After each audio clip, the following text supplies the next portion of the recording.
Kumpul mainan, kumpul kenangan. Saya Fendi dan selamat datang ke video SM Collector. Hari ini saya dan Abang Ashraf dalam misi untuk memburu robot-robot jahat. Walaupun di bulan puasa, semangat Abang Ashraf untuk memburu robot jahat itu tidak pernah punah ataupun padam.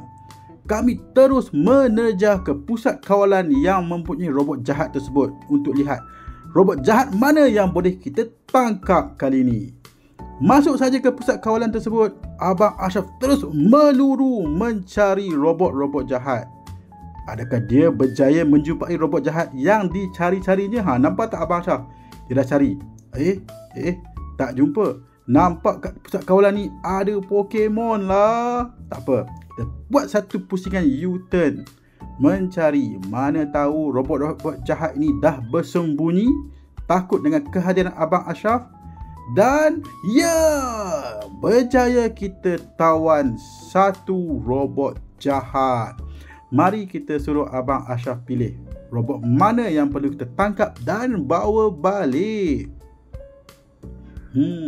Ada versi capture, ada versi blast.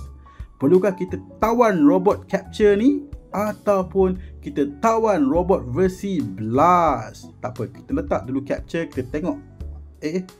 Ada kad jatuh. Robot jahat tu dah jatuh. Kita dapat berjaya tangkap versi blast. So tanpa buang masa, terus kita tangkap robot ini dan unpack untuk lihat apa kad yang kita dapat. Versi Mecha Battle Card Blast 1/6. Gambar depan adalah robot jahat Frankie. Tagline seperti biasa, Imagine, Build, Battle. Mari kita buka dan lihat kad apa yang ada di dalam. Terbalik. Kejap. Terbalik lagi. Kejap. Adjust balik. Letakkan kad di depan ke belakang dan double check dulu. Double check, takut tersilap. Alright.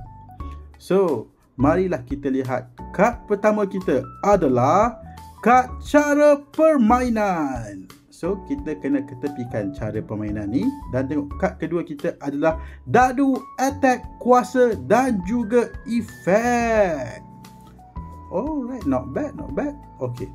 So, letak tepi dan kad pertama kita adalah kad kuasa Mechabot. Efek dia adalah HP tolak 100 pada pemilik kad lawan dan serang.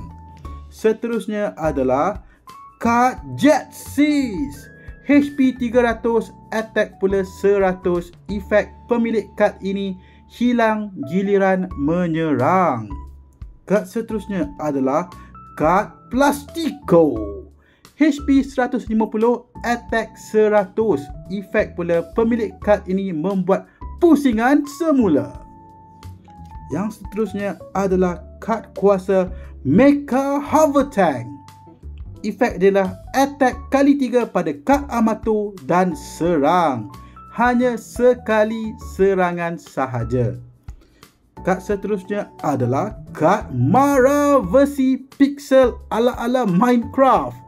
HP 150, attack pun 150. Efek pemilik kad ini membuat pusingan semula. Kad terakhir kita adalah robot jahat Frankie.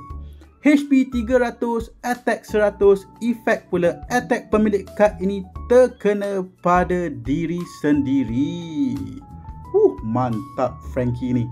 So, robot jahat telah ditawan. So, marilah kita letakkan kad-kad ini di dalam sleeve untuk memastikan kualiti dan juga kondisi kad dalam keadaan terbaik. So, inilah antara kad-kad yang telah berjaya Abang Ashraf tawan hari ini. So, sampai sini sajalah video kita. Jumpa next time. Bye!